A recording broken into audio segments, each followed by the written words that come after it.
الحمد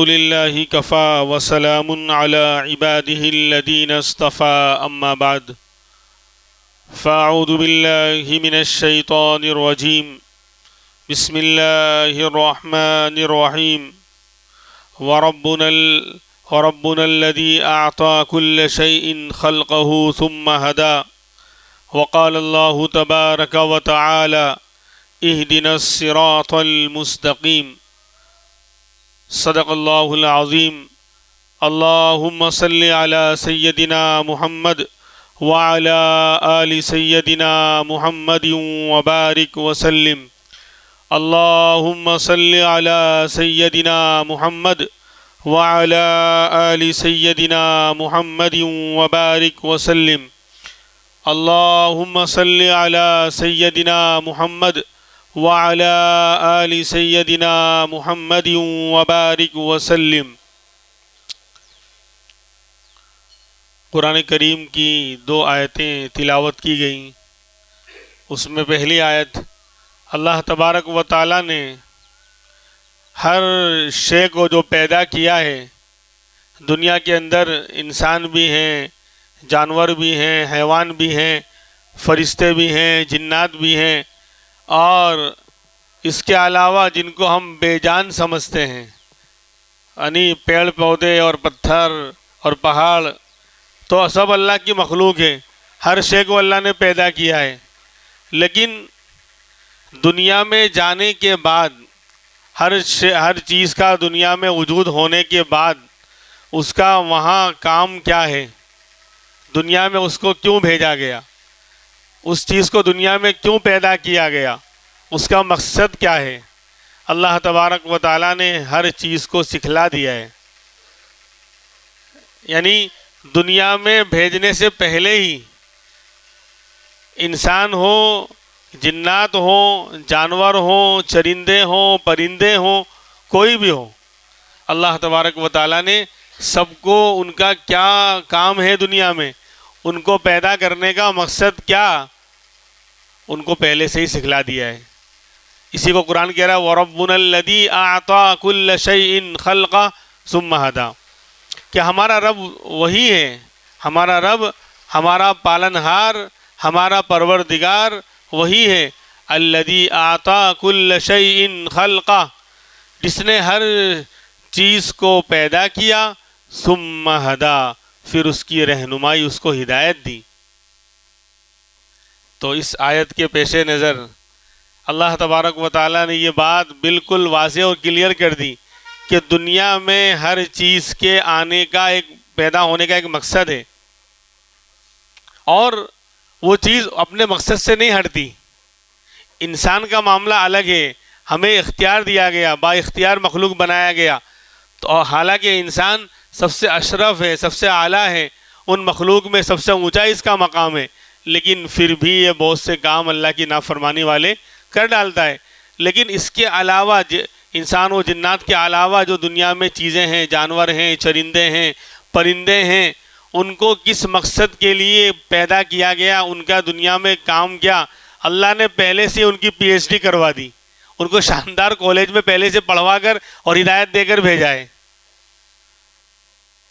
اور انسان تو اس معاملے میں جاہل پیدا ہوتا ہے۔ واللہ اخرجکم من بطون امہاتکم لا تعلمون شیئا، کہ اللہ نے تم کو تمہارے ماؤں کے پیٹ سے نکالا اس حال میں کہ تم کچھ بھی نہیں جانتے تھے۔ دیکھو ابھی تقابل اور مقابلہ کروایا جائے گا، دوسری مخلوق کا کیا حال اور انسان کا کیا حال، یعنی پیدا ہونے کے بعد دنیا میں کیا کرنا ہے اور کیا نہیں کرنا، اس معاملے میں انسان زیرو اور دوسری مخلوق ہیرو۔ ہر مخلوق کو، ہر چیز کو دنیا میں آنے کے بعد اس کو کرنا کیا ہے، اس کے نفع کی چیز کیا، اس کے نقصان کی چیز کیا، پہلے سے وہ سیکھ کر آئے ہیں۔ مثال کے طور پر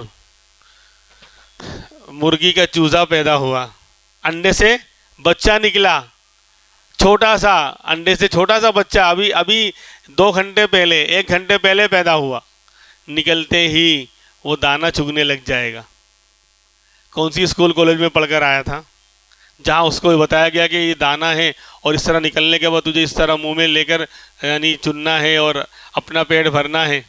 پتھر اور کنکر نہیں کھائے گا، مرغی کا چوزا دانہ ہی کھائے گا جو اس کے لیے اللہ نے غذا بنائی، اس کے علاوہ نہیں کھائے گا۔ اور شیر کی کھالہ کو دیکھ کر بھاگے گا، اگر بلی آ گئی تو اس کو دیکھ کر بھاگے گا ماں کی آگوش کی طرف۔ اس کو پتہ بھی نہیں اس کی ماں کون ہے، لیکن پھر بھی وہ جان جاتا ہے وہ تو انڈے سے نکلا تھا، لیکن ماں کی آگوش میں اور ماں کے سائے تلے بھاگنے کی اور پناہ لینے کی کوشش کرتا ہے۔ کس نے بتایا؟ وہ دشمن ہے بلی، تجھے ختم کر دے گی، کھا جائے گی، اور یہ تیری جو ہے ماں تیری جو ہے یعنی تجھے بچانے والی ہے، یا تجھے جو ہے تو محفوظ رہے گا، سیف رہے گا۔ کس نے سکھایا؟ ایسے ہی بکری کا بچہ پیدا ہوا تو پیدا ہوتے ہی وہ اچھل رہا ہے، کود رہا ہے، اور چارہ اور سبزی جو اس کی غذا ہے وہ کھا رہا ہے۔ اس کے سامنے آپ گوشت ڈالیں گے شاندار فرائی کیا ہوا، کہے گا میرا پرہیز ہے، میں نہیں کھا سکتا۔ اور شیر کا بچہ پیدا ہوا، اس کا معاملہ الگ، اس کے سامنے آپ چارہ اور سبزی اور پھل دنیا بھر کی ساری یعنی چیزیں درختوں کی ڈال دو، وہ ہاتھ نہیں لگائے گا، منہ نہیں لگائے گا، اور وہ کہے گا گوشت آئی، مجھے سید الطعام چاہیے، کھانوں کا سردار چاہیے۔ گوشت جو ہے وہ کھانوں کا سردار ہے۔ امام الانبیاء محمد الرسول اللہ صلی اللہ علیہ وسلم نے فرمایا سید الطعام، گوشت کو کھانوں کا سردار قرار دیا۔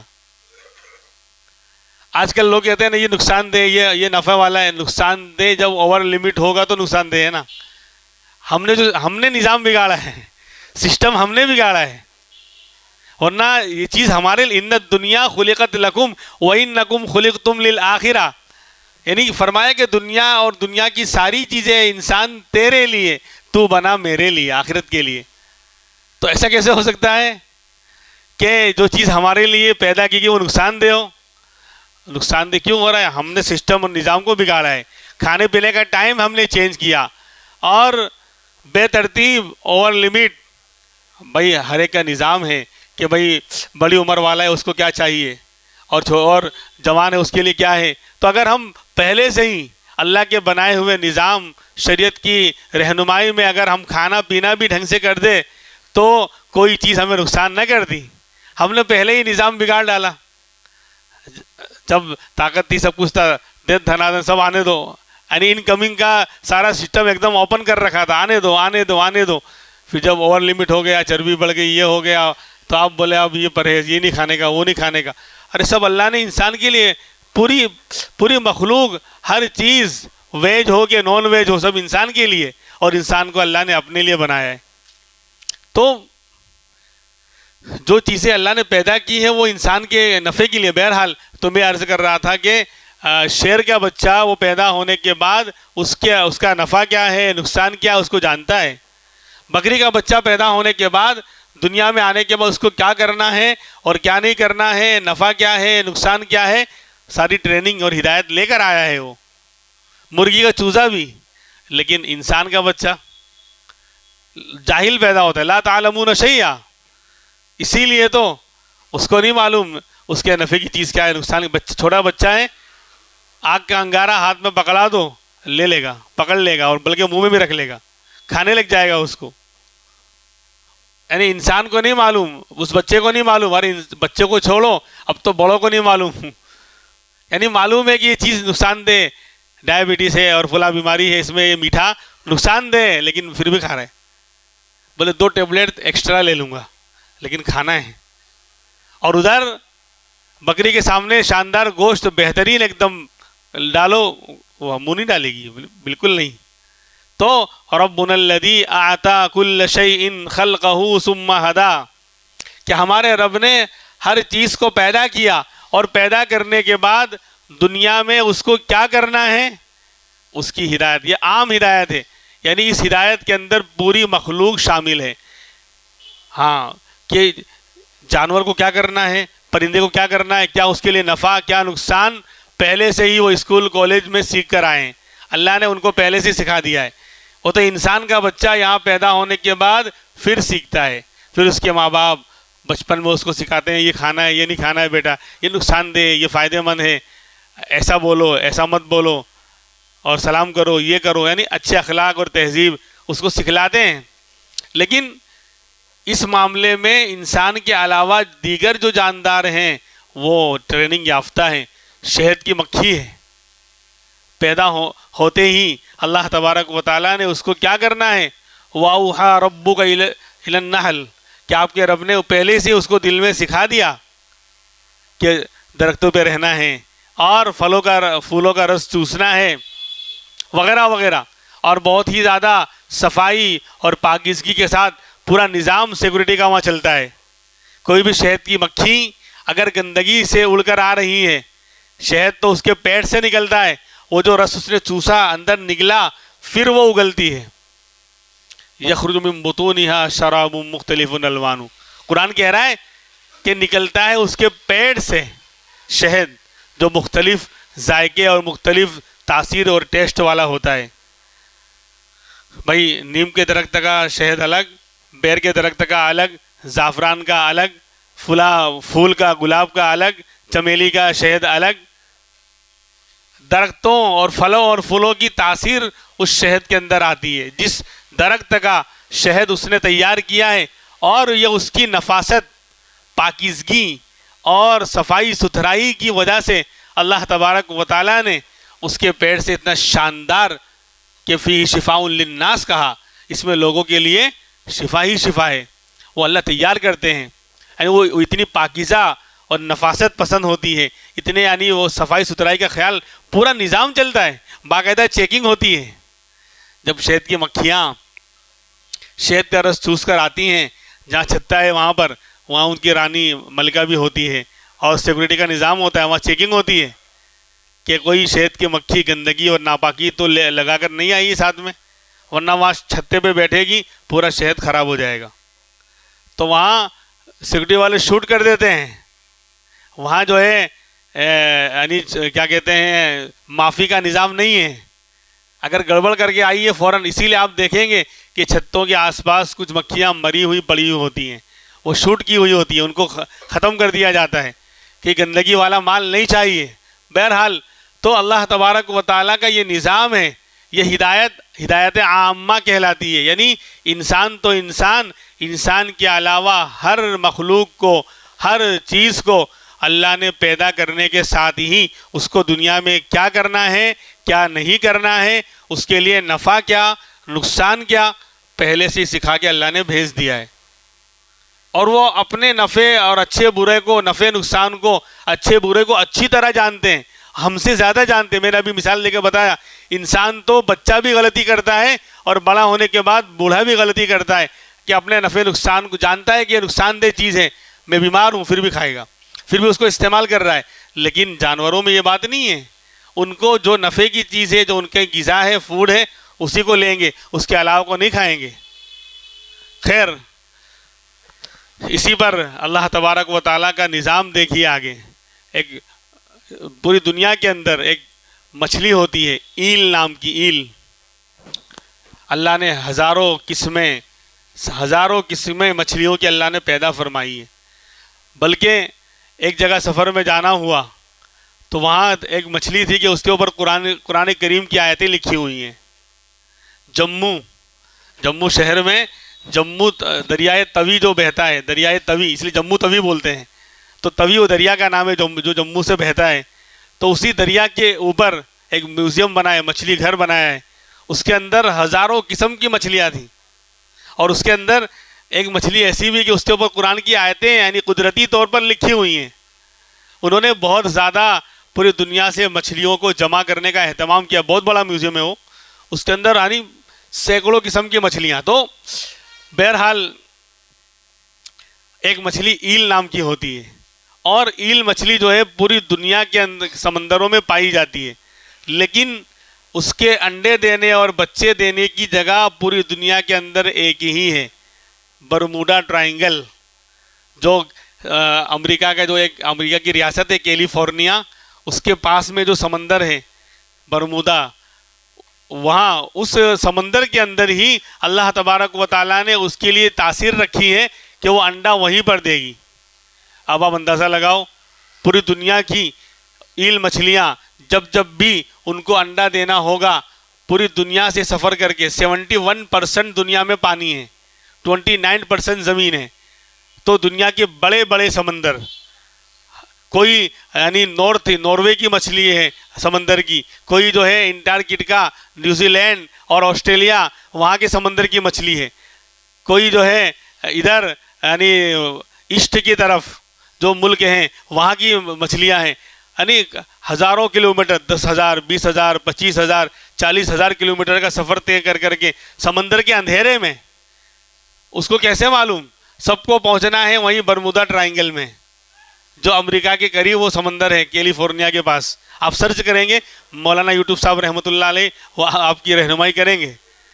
کلو شعین سارا ایزی، ہر چیز جو ایزی ہو گئی ہے اب، لیکن ہم بیزی ہو گئے دنیا کے جھمیلوں میں۔ خیر، تو جب بھی ایل مچھلی کو انڈا دینا ہوتا ہے، چاہے وہ ناروے یعنی اوپر جو ہے شمال کی مچھلیاں ہوں، کہ جنوب کی ساؤتھ کی مچھلیاں ہوں، کہ ویسٹ کا جو سمندر ہے ادھر کی مچھلیاں ہوں، کہیں کی بھی ہوں، ان کو سفر کر کے برمودا ٹرائنگل کے سمندر میں پہنچنا ہوگا۔ اور کسی کے لیے 20,000 کلومیٹر کا سفر، کسی کے لیے 25,000، کسی کے لیے 40,000، کسی کے لیے 15,000، یعنی لمبے لمبے۔ اور پھر کوئی وہاں کوئی راستہ تھوڑی بنا ہوا ہے۔ آج ہم ہائی وے پر بھی جاتے ہیں اور لکھا ہوا ہے، بورڈ لگا ہوا ہے کہ بھائی فلاں شہر یہاں سے اتنا ہے، 50 کلومیٹر دور ہے، پھر بھی پوچھتے ہیں کہ برابر چل رہے ہیں نا؟ میپ بھی چالو کر رکھا ہے، وہ بھی بتا رہا ہے، اور روڈ پر جو کنارے پر جو پتھر آ رہے ہیں اور لکھا ہوا سب آ رہا ہے بورڈ، وہ بھی دکھا رہا ہے، پھر بھی ایک ڈاؤٹ رہتا ہے، پتہ نہیں بولے کوئی گڑبڑ تو نہیں ہو گئی۔ یعنی اتنا شاندار ہائی وے سب لکھا ہوا بھی ہے، اور ہم نیٹ بھی ہم نے چالو کر رکھا ہے، وہ بھی رہنمائی کر رہا ہے، please turn left and turn right and, پھر کھائیے کافی بائٹ، پھر آگے بڑھیے، سب پورا دکھا رہا ہے۔ پھر بھی آدمی جو ہے تھوڑا اس کے دل میں کھٹکا رہتا ہے کہ شاید پتہ نہیں گڑبڑ نہیں، میں کہیں اور نہ نکل جاؤں۔ وہاں تو سمندر کا اندھیرا ہے، سمندر کے اندر کوئی راستہ بنا ہوا تھوڑی ہے، اس کو خود کو راستہ بنانا ہے، اور پھر 25,000 کلومیٹر دور، 30,000 کلومیٹر کا سفر کرنا ہے، اور وہیں پہنچنا ہے برمودا میں، اور وہیں جا کر انڈے وہ یعنی وہ مچھلی جو انڈا دے گی۔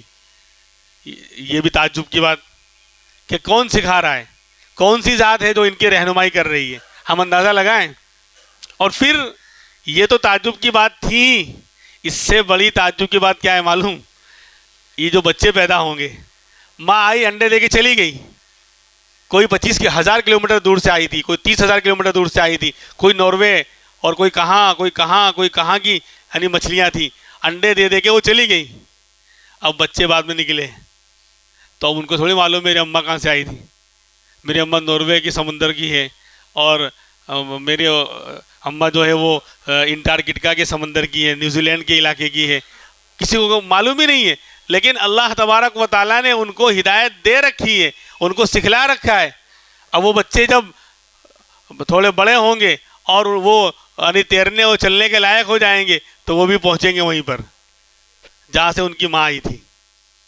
25,000 کلومیٹر، 30,000 کلومیٹر کا سفر اندھیرے میں، سمندر کے اندھیرے میں طے کر کے وہیں پہنچیں گے جہاں سے ان کی اماں آئی تھی۔ تو یہ اللہ کا نظام ہے۔ ربنا الذی اعطا کل شیء خلقہ ثم ہدا، کہ میرے رب کی یہ طاقت ہے، ہمارا رب وہ ہے جس نے ہر چیز کو پیدا کیا، پھر ہر ایک کو رہنمائی اور ہدایت عطا فرمائی۔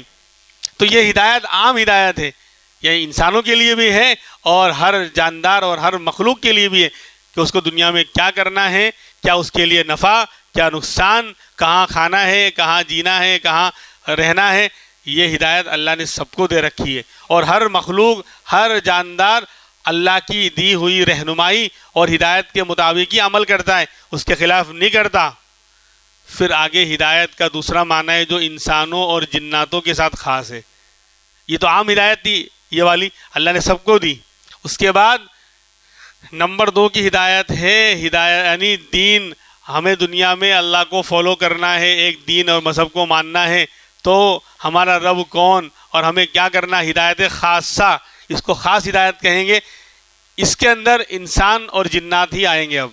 اب ساری مخلوق کٹ گئی، ان کو کیا کرنا تھا دنیا میں، وہ اللہ نے ہدایت عامہ دے کر ان کو سکھلا دیا ہر جاندار کو۔ لیکن اب ہدایت خاصہ یہ انسانوں، جو دو مخلوق ہے مکلف، جن کے اوپر ذمہ داریاں ہیں دین کی، انسان اور جنات۔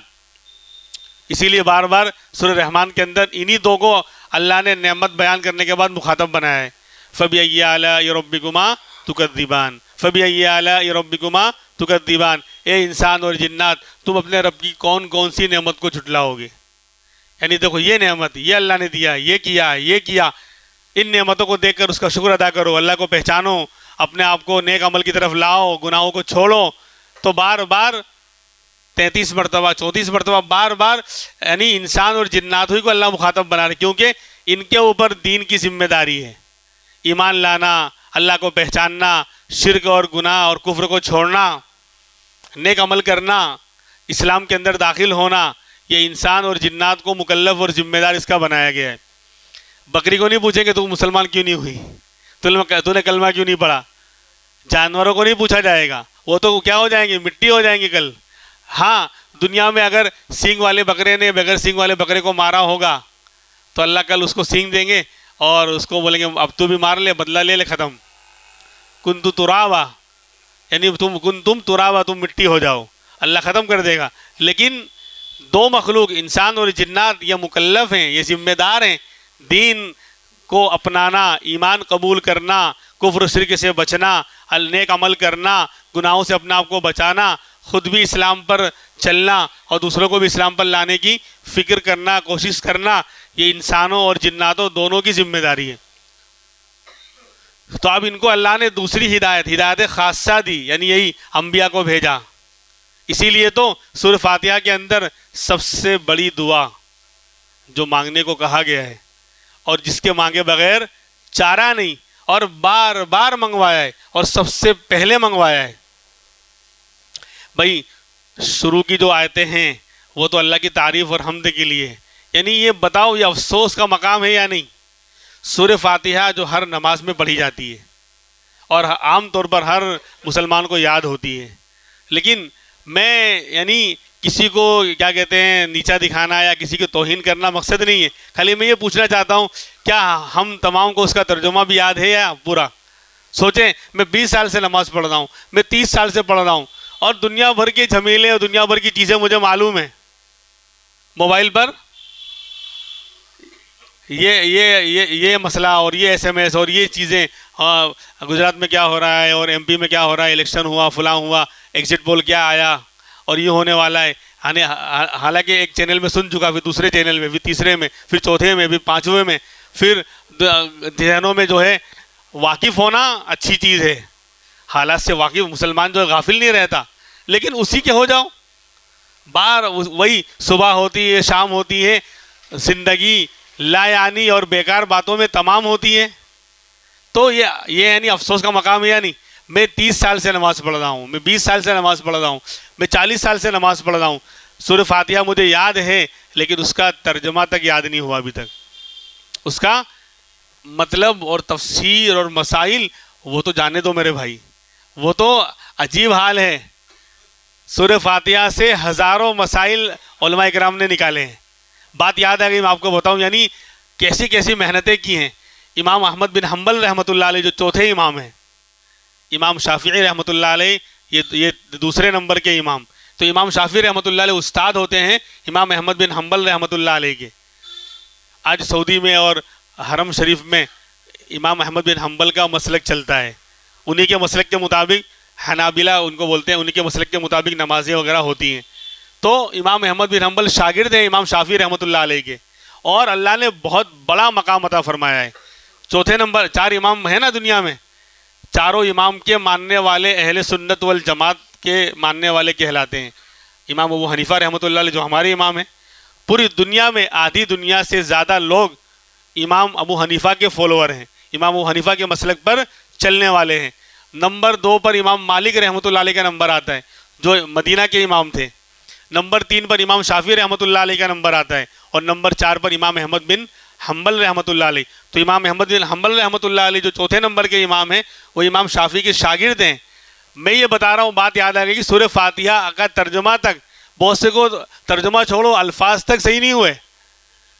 کیا اللہ کے یہاں کوئی عذر چل سکتا ہے میرے بھائی؟ دنیا کی بہت ساری چیزیں جس کو یاد نہیں رکھنے کی ضرورت ہے ہی نہیں. میرا اور آپ کا مسئلہ ہے ہی نہیں، وہ بھی ہم یاد رکھتے ہیں، وہ بھی سنتے ہیں، وہ بھی بولتے ہیں، اس کو بھی SMS میں فارورڈ کرتے ہیں، سینڈ کرتے ہیں، بھیجتے رہتے ہیں، اس کے تذکرے کرتے رہتے ہیں، جس میں نہ دین کا فائدہ ہے، نہ دنیا کا فائدہ ہے، نہ میرا خود کا فائدہ ہے، کسی کا فائدہ نہیں ہے. لیکن اس طرح کی لایانی اور بیکار باتوں میں ہم گھنٹوں وقت ضائع کرتے ہیں. لیکن بہت سے ایسے مل جائیں گے کہ سورہ فاتحہ کے الفاظ بھی ٹھیک نہیں ہوں گے، اور الفاظ ٹھیک ہے تو چلو یعنی اس کے جو ہے اس کا ترجمہ تک نہیں آ رہا ہوگا. یعنی کوئی عذر اللہ کے ہاں ہم پیش ہی نہیں کر سکتے کہ اللہ میں یہ تھا اور یوں تھا، میرے پاس ٹائم نہیں تھا. کوئی یعنی ہم اچھی طرح جانتے ہیں، ہر انسان اپنے بارے میں اچھی طرح جانتا ہے کہ دن بھر میں 4 گھنٹے 5 گھنٹے 6 گھنٹے 7 گھنٹے میں ضائع کر رہا ہوں. ارے آپ مجموعہ ملائیے، کاروبار ہے 8-10 گھنٹے کا 12 گھنٹے کا، ہر ایک کا الگ الگ ہے، وہ نکال دیجئے. آرام کا وقت نکال دیجئے، کھانے پینے کا وقت نکال تو بھی 2 گھنٹہ 4 گھنٹہ ایسا ہم کو ملتا ہے جو ہم چاہتے تو بہت کچھ سیکھ سکتے تھے اور اپنے دین کی طرف اپنے آپ کو یعنی آگے لا سکتے تھے. اللہ کا شکر ہے الحمدللہ یہ ہمارا شہر دین کے اعتبار سے بہت ترقی پذیر ہے. بڑے بڑے مدرسے ہیں، بڑے بڑے علماء ہیں اور دین کا بہترین نظام ہے. ہم بہت کچھ کر سکتے تھے لیکن دین کے معاملے میں سستی اور لاپرواہی. تو میں یہ بتا رہا تھا کہ آج ترجمہ تک نہیں آتا. بہت سے لوگ جو پرانے نمازی مانے جاتے ہیں ترجمہ تک نہیں آتا، اور ادھر امام احمد بن حنبل رحمۃ اللہ علیہ امام شافعی کے شاگرد ہیں. ایک مرتبہ امام احمد بن حنبل رحمۃ اللہ علیہ نے میسیج بھیجا، پیغام بھجوایا کہ حضرت استاد میں آپ کے یہاں آپ سے ملاقات کرنے کے لیے آ رہا ہوں، ملاقات کرنا چاہتا ہوں. شاگردوں کو اساتذہ سے تعلق رکھنا چاہیے. دنیا کے فیلڈ میں بھی آپ اس بات کو مانیں گے کہ اپنے گرو سے اور اپنے جو ہے بوس سے اور اپنے جو ہے ٹیچر سے اور سر سے جو بچے جو فیلڈ کے لوگ تعلق رکھتے ہیں وہ اس فیلڈ میں آگے بڑھتے ہیں. آپ 10 سال کے بعد وہاں پہنچو گے جہاں آپ کے استاد کا تجربہ 20 سال کا پہلے وہ 2 بول بولے گا، 20 سال کے بعد آپ کو 2 لفظوں میں بول دے گا. آپ 10 سال کے بعد 20 سال کے بعد وہاں پہنچو گے، یعنی محنت تجربہ کرنے کے بعد یہ بولو سے یہ فائدہ ہوتا ہے. خیر، تو استاد سے ملنے کے لیے یہ پیغام آیا تو امام شافعی رحمۃ اللہ علیہ خوش ہو گئے، کیونکہ امام احمد بن حنبل شاگرد ہیں لیکن بہت اونچا مقام ہے. یعنی 5 لاکھ حدیثیں، بلکہ بعض لوگ کہتے ہیں کہ 10 لاکھ حدیثوں کو یاد تھی امام احمد بن حنبل رحمۃ اللہ علیہ کو. اتنا زبردست آدمی، اتنا زبردست امام. اور 20-25 جلدوں میں مسند امام احمد کے نام سے حدیث کی بہت بڑی کتاب لکھی ہے امام احمد بن حنبل نے. مسند امام احمد کے نام سے حدیث کی اتنی جلدوں میں کتابیں لکھی ہیں، موجود ہے کتب خانے میں، ہمارے یہاں بھی موجود ہے فیضان میں. تو اتنا بڑا امام شاگرد ہے تو استاد کو تو خوشی ہوگی کہ اتنا بڑا آدمی میرا شاگرد ہے، وہ مجھ سے ملنے آ رہا ہے. تو گھر میں چرچا ہو گیا، اپنے بیٹیوں کو بچوں کو بلایا کہ دیکھو احمد آ رہا ہے، میرا شاگرد ہے، اور بہت تعریفیں کی کہ بہت بڑا امام ہے اور بہت یعنی نیک ہے، تقوی والا ہے، اللہ سے رونے والا ہے، اور یہ ہے اور یوں ہے، اس لیے خدمت میں کمی نہیں ہونی چاہیے. سمجھے؟ بعض مرتبہ کسی کے یہاں جانے سے ہمیں فائدہ ہوتا ہے اور بعض مرتبہ کسی کے آنے سے ہم فائدہ ہوتا ہے. رحمتیں اور برکتیں کسی کے آنے سے گھر انوارات سے اور برکتوں سے بھر جاتا ہے، اور کبھی ایسا ہوتا ہے کہ ہم جاتے ہیں کسی بڑے کے یہاں تو ہم کچھ وہاں سے انوار اور برکات لے کر آتے ہیں، لیکن یہاں دونوں طرف دونوں باتیں تھیں، دونوں طرف دونوں باتیں تھیں. جو آ رہا ہے وہ بھی بہت بڑا. امام احمد بن حنبل کا تذکرہ اگر میں کروں میرے بھائیوں، جب جنازہ اٹھا تھا امام احمد بن حنبل رحمۃ اللہ علیہ کا، اس زمانے میں یعنی اتنا بڑا جنازہ اس زمانے میں تاریخ میں کبھی نہیں ہوا. لکھا ہے کہ 30 لاکھ کے قریب لوگوں نے نماز پڑھی ہے امام احمد بن حنبل رحمۃ اللہ علیہ کی اس زمانے میں. آج تو یعنی وسائل ہیں کہ آدمی جو ہے گاڑی اور سب لے کر فٹافٹ پہنچ جاتا ہے. اس زمانے میں اتنے لوگوں کا جمع ہونا یہ تقریباً ناممکن ہے، لیکن وہ اخلاص تھا، وہ تقویٰ تھا امام احمد بن حنبل رحمۃ اللہ علیہ کا کہ قربانی دی، کوڑے لگائے جاتے تھے. یعنی غلط مسئلے میں بادشاہ ناراض ہو گیا تھا، یہ حق پر تھے، تو پھر انتقال ہوا تو 30,000 یہودیوں نے جنازے کو دیکھ کر کلمہ پڑھا تھا. یہ یعنی مرنے کے بعد بھی دعوت دے گیا. جنازہ بھی جو ہے عبرت کا نشاں بن گیا اور ہدایت کا راستہ کھول گیا اور ایمان میں آنے کا ذریعہ بن گیا. آج ہمارے اخلاق اور ہمارا کردار کہاں ہے؟ ہمیں دیکھ کر تو لوگ نفرت کرتے ہیں. خیر تو امام شافعی نے سمجھا دیا بچوں کو کہ میرا احمد آ رہا ہے, میرا شاگرد آ رہا ہے, اور ایسا ہے, اتنا بڑا ہے, یوں ہے, لہذا خدمت میں کمی نہیں ہونی چاہیے. اب بیٹیاں بھی, امام شافعی اتنا بڑا آدمی, امام شافعی کا مقام بھی معمولی نہیں ہے, بہت زبردست امام ہے وہ. تو ان کے گھر کی بچیاں بھی سب دیندار اور عالمہ اور صالحہ تھیں. انہوں نے کھانا شاندار بنایا اور جو ہے دسترخوان بھی اور کمرے میں سب کچھ اچھی طرح سجایا, اور پانی کا انتظام, کس تہجد میں اٹھیں گے تو پانی وانی کا بھی انتظام رکھ دیا. اب جب دسترخوان پر بیٹھے تو ہوتا ہے نا کہ بھائی ادب کا, یعنی تبلیغ والے بھی کہتے ہیں اور باقاعدہ یہ آداب بیان کیے جاتے ہیں کہ بھائی کھانے جاؤ تو صاف کرنا تو سنت ہے, صفایا کرنا سنت نہیں ہے. سمجھے؟ صاف کرنا اور صفایا کرنے میں فرق ہے. صاف کرنا تو یہ کہ بھئی آپ جو کھا رہے ہیں, آپ کا اگر تنہا پلیٹ ہے تو آپ اپنا پلیٹ صاف کر لیں, اگر تھال میں کھا رہے ہیں تو اپنے سامنے کا صاف کر لیں. اور صفایا کرنا کیا ہے کہ تھال میں جو تھا سب صاف, پتیلی میں تھا وہ بھی صاف, گھر کے اندر جو بچا ہوا تھا گھر والوں کے لیے وہ بھی صاف. حالانکہ وہ الارم بج رہا ہے, چمچے اور برتن کی آواز آ رہی ہے, پھر بھی بولے صاف کرنا سنت ہے نا. تو کہا کہ یہ صفایا کرنا ہوا, یہ صاف کرنا نہیں ہوا. صاف کرنا سنت ہے کہ آدمی کھانے کو ضائع نہ کرے. تو اب کیا ہوا, جب دسترخوان پر لگا, امام احمد بن حنبل بیٹھے, تو اب جتنا کھانا آیا سب کھا گئے, سارا کھانا کھا گئے. اب جب برتن خالی ہو کر گھر میں پہنچا تو اب گھر والے اور حضرت کی بیٹیاں دیکھ رہی ہیں. بولے ابا تو کہتے تھے اتنے بڑے, یہ تو کھاؤ ہیں, سب صاف, سارا کھانا کھا گئے. ٹھیک ہے ابھی بولے بعد میں ابا سے بات کریں گے, ابھی تو مسئلہ نہیں. بیچاری یہ, یعنی آپ دعا دیا کرو گھر کی ہماری مستورات کو. آج آپ کسی کو دعوت دیتے ہیں نا تو وہ آتا ہے دوست یا مہمان جو بھی کھانا کھاتا ہے اور مرد کو دعا دے کے بہت اچھا, بہت بہت شکریہ. اب اس نے کیا کیا, اس نے خالی لا کر سامان دیا, اور بہت سے گھروں میں عورتیں ہی لے کر آتی ہیں سامان بھی. محنتیں تو بیویوں نے کی ہیں گرمی میں, اور جو ہے ہاں چولہے کے آگے یا یعنی جو ہے ساری قربانیں انہوں نے دی ہیں. تو لہذا اور بیچاری جو ہے اگر ملا روکھا سوکھا کھا کر جو ہے وہ کبھی شکوہ نہیں کرتی گھر کی عورتیں. عام طور پر ماحول ہی ہمارے یہاں کہ اگر مہمان کھا لے ہوئے نہیں بچا کوئی بات نہیں, ادھر سے کچھ نہ کچھ کر لیں گی اور روکھا سوکھا کھا کے چلا لیں گی. تو یہاں کھانا سب صاف. اب رات کو جہاں آرام کرنا تھا بستر لگا دیا اور پانی بھی رکھ دیا کہ تہجد میں اٹھیں گے, وضو کریں گے اور نماز پڑھیں گے. عام وہ دور ایسا تھا کہ تہجد یعنی عام ماحول تھا تہجد کا. یہ تو اللہ والے, یہ تو بڑے لوگ ہیں, ان کے ہاں تو اور زیادہ اہتمام. یعنی عام مسلمانوں میں ماحول تھا تہجد پڑھنے کا, فرض کی بات نہیں کر رہا. تو اب یعنی برتن رکھ دیا, پانی رکھ دیا.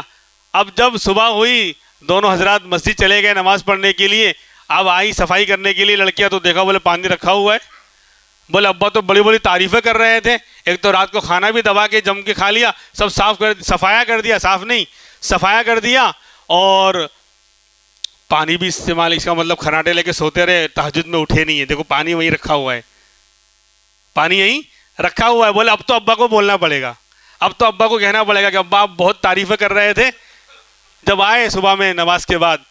تو اب بچیوں نے ابا سے کہا کہ ابا آپ تو کہہ رہے تھے کہ آپ کے شاگرد ایسے ہیں, اتنے بڑے امام ہیں اور ایسے تقوی والے ہیں اور یوں ہیں, ایک تو کھانا پورا صفایا کر دیا, یہ بات بھی غلط, اور دوسرا یہ کہ رات کو سوتے رہے, دیکھو پانی رکھا ہوا ہے, اس کا مطلب تہجد میں اٹھے نہیں, وضو نہیں کیا. تو تھوڑا ڈاؤٹ امام شافعی کو بھی ہوا.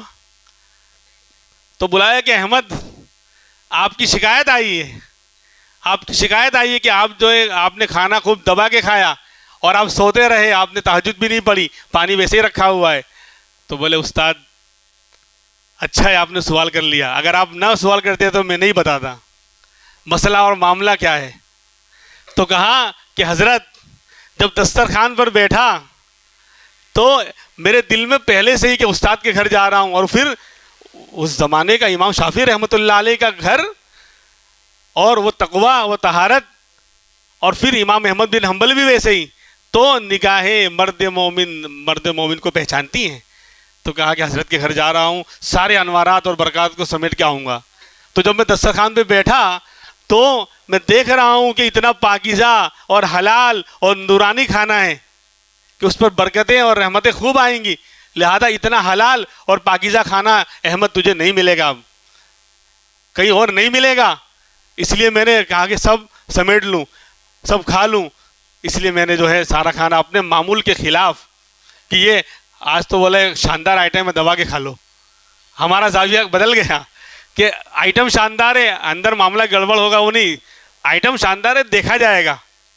ان کمنگ آنے دو, پھر آؤٹ گوئنگ جب چالو ہوگی تو اس کی خیر نہیں. یہاں آئٹم اچھی ہے تو آنے دو, وہاں یہ نہیں. یہاں برکتیں تھی تو بولے اس کو سمیٹ لوں, اچھا رہے گا. اور پھر جب وہ پاکیزہ حلال کھانا میں نے کھایا ہے, اس کی برکت, اس کی رحمت سے, اس کے انوارات سے یہ ہوا کہ رات بھر میں سویا ہی نہیں. تو پھر کیا کیا آپ؟ بولے پوری رات سورہ فاتحہ کے اندر غور کرتا رہا. وہاں سے بات یاد آئی, پوری رات سورہ فاتحہ میں غور کرتا رہا مسائل.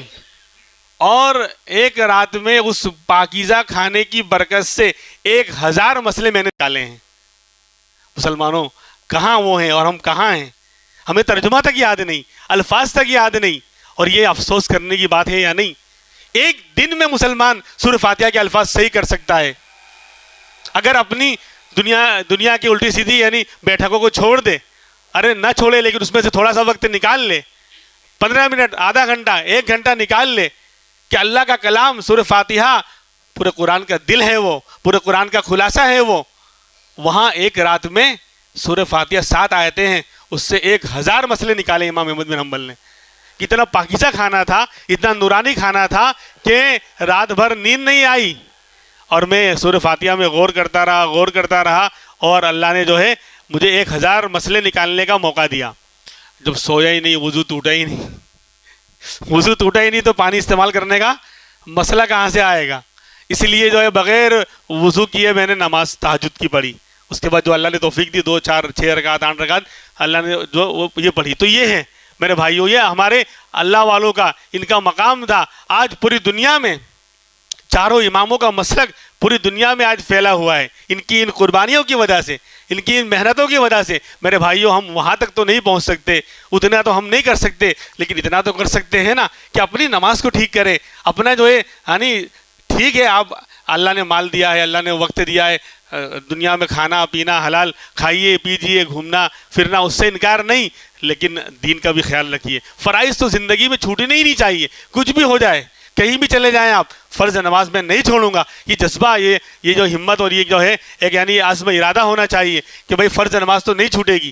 اور جو چیزیں ضروری ہیں نمازوں میں پڑھنے کی, سورہ فاتحہ ہے اور 4 سورتیں کم سے کم, یہ تو مجھے یاد ہونی چاہیے. اور کوئی مشکل نہیں ہے, جب اس امت کا ایک فرد ایک رات میں سورہ فاتحہ سے 1000 مسئلے نکال سکتا ہے, ایک رات کے اندر, ایک یعنی کوئی 1 مہینے کی بات نہیں ہے, ایک رات کے چند گھنٹے کے اندر. تو کیا ہم اپنے یعنی صورت کو صحیح نہیں کر سکتے, اپنی نماز کو صحیح نہیں کر سکتے؟ اس لیے جو ہے اللہ تبارک و تعالی ہمیں عمل کرنے کی توفیق عطا فرمائے. تو خلاصہ یہ نکلا کہ اللہ نے ہر مخلوق کو پیدا کیا اور ان کو اللہ نے ہدایت دی, اور پھر ہمیں خاص طور پر الگ سے ہدایت خاصہ عطا فرمائی کہ ہمارے لیے قرآن کو نازل کیا, نبیوں کو بھیجا, اور ساری رہنمائیاں, ساری باتیں ہمارے سامنے واضح ہیں. دین پر چلنا ہے, نماز کیسے پڑھنی ہے, اور زکوٰۃ کیسے دینی ہے, فلاں مسئلہ کیسے ہوگا.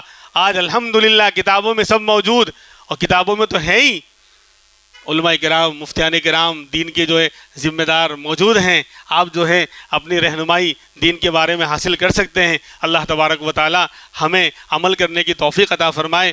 وآخر دعوانا ان الحمدللہ رب العالمین.